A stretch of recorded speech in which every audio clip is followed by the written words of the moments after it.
Alright, what's up everybody? This is MartinMobXForever and welcome to some more LCD stuff and tricks. So in the last episode we talked about how to use this switch and case statement, and today let's dive back into how to fill in these blanks and give our LCD some more functionality.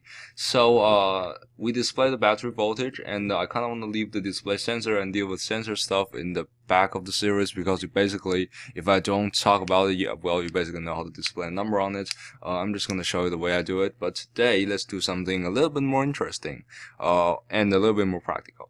We know that we can select autonomous in our pre-autom, which is this little function. However, say that you loaded autonomous 1, you selected autonomous 1, and this variable is set to autonomous 1 after your pre-autom. You say that this autonomous mode, say that this is set to autonomous 1. And well, you've been testing it, good. And also I'm also gonna cover how to actually test your autonomous in driver control. I didn't cover that in the previous episode. Say that you want to test another autonomous mode in driver control. Say that you want to right now, without wanting to start the robot again, which is kind of difficult to do, and it's not so convenient if you have sensors and like gyro stuff. You kind of need to calibrate that. Say that you don't want to restart your robot, but you do want to test another mode. Say I want to test mode 5. So how do I do that? Well, you can do that by writing some program and letting the LCD choose letting the LCD do it for you. So let's do this.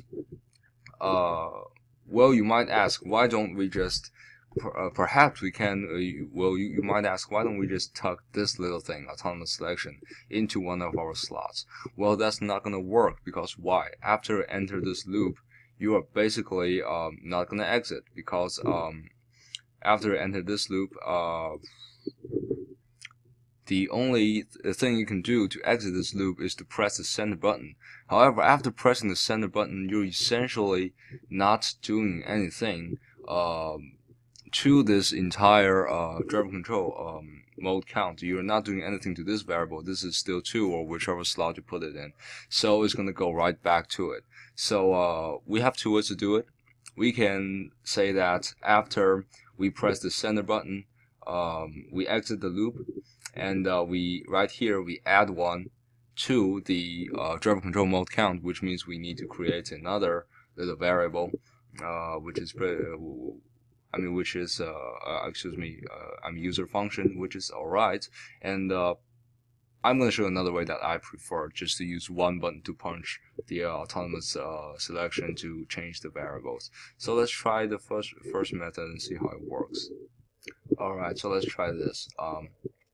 Say that we want to add 1. We just said that we want to add 1 to the driver control mode count. So let's go copy this and paste another very similar function before this entire before when it's referenced. That's when you need to declare this function, and then let's rename it to autonomous selection beta, I guess. Then after we exit, we want to add 1 to the driver control view values, which means we need to driver control mode count. We want to add 1, which is ++, which is basically this command is the same thing as it adds 1 to itself, which is basically what I did right here. Alright, so and we need to tuck this thing. To tuck this thing into one of our slots, which in this case I'm going to tuck into the second slot. Then let's see how it works, and let's see why I personally do not quite like it. So let's go ahead and compile program and download to robot.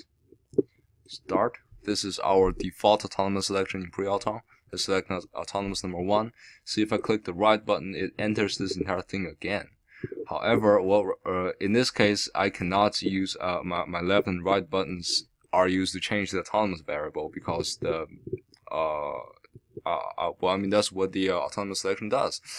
Which means that right here, if you click these, you cannot change to any other LCD driver control view value modes. which is the reason it kind of sucks. If you click this button, it changes the autonomous variable. If you click back, it's 5. We have changed it from 1 to 5. However, if you click it, it does change the value and it skips to the next mode in autonomous selection. However, if you loop all the way back to our, where is it? Yeah, if you loop all the way back, come on. The button is kind of glitchy. Come on. Yes, if you loop all the way back to our main to our first screen, and then you go to the next one, you can see that right now I cannot go back. I can only go forward, which means right now if I select it and then I want to go back, I just basically can't do it, which means I cannot go back from this screen to the previous screen, and that kind of sucks. So I mean, I personally don't quite like that. Alright, so let's try another method. Alright, so let me just delete what I just did. Well, of course, if you want to do the method that, if you want to do this method, it's totally fine. But I just personally don't quite like it. Alright, we just deleted all the stuff we just did. And just kind of showed you that directly tucking that thing in is not necessarily the best way to do. So in this case, I'm gonna create. I'm gonna show you the way I did in SkyRise, and I really like that way. Say that well, first we need to create a user function, of course. Let's still call it let's call it gyro control swap autonomous, or let's just call swap autom. Swap autom. Alright, cool beans. And so what we want to do is that we have this LCD screen, and we the reason last thing doesn't work is that we kind of use the functionality of the left button and the right button, which means that I can no longer use those two buttons to swap between my gyro control view values modes, which means I can only swap backwards, I cannot swap forwards, because those two buttons are occupied. So what if we do this? We still leave those two buttons functional, however in this user function we only punch the center button. If you punch the center button, it's going to increase that value. It's going to increase the autonomous it's going to increase the autonomous mode by 1. So what about that? That way we can still swap backwards and forwards in our gyro control view value modes. However, we can only swap the autonomous in one way. However, you can loop around. That's a little bit more complicated when you are and less convenient when you are swapping autom. However, it's a lot convenient swapping between modes of your gyro control view values. So let's do that. Let's say that swap autom. Let's see what we do. Let's go if we go into the swap autom, and directly we want to display LCD center string. Display LCD center string. Let's see. So in the first line we want to display autonomous. Let's just display autonomous. Autonomous.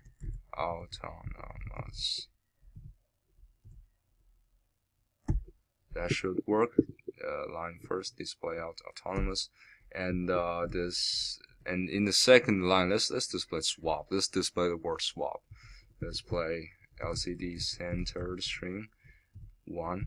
Let's display swap. What about that? That makes things easier to understand. And of course, we are going to do the same thing as our gyro control view values. Right here, we're going to display the autonomous mode thing in the right hand corner, so we can see exactly where we are swapping to. Alright, those are our display commands. Cool beans. And then we need to program our buttons. So the left button and right button, we want to leave them there. However, the center button, when it's pressed, we go if the center button is pressed and LCD buttons is equal to 2. That's when the center button is pressed.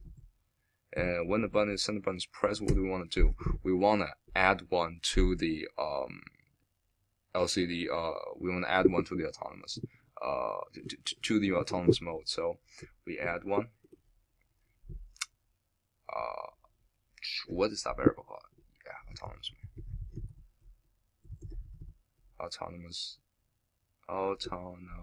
mode ++.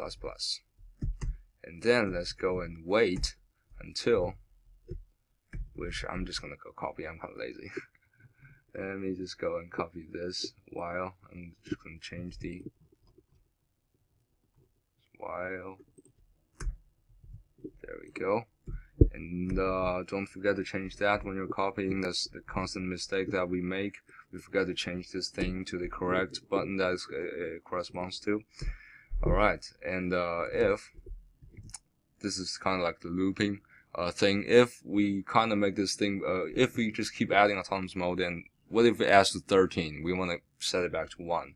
So if autonomous mode is greater than 12.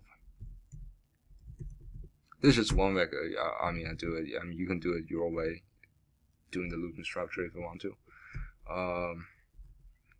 We set the autonomous mode equal to 1. All right, that should work. And let's tuck the swap auton. Where is it? Come on. There we go. Swap auton. Delete the space. Compile program. Download the robot. Alright, so start autonomous selection by default, and this is our battery voltage. This is our autonomous swap screen, and if I punch the center button, I should be able to change my autonomous value. And if you go ahead and see, this is my autonomous mode variable by the global variable viewer. If I click this button, this is displayed here. Right now it's autonomous 5. So right now, if you activate your autonomous again, autonomous 5 should run. And still, my left and right button, they're still available. I can still swap around the modes if I want to.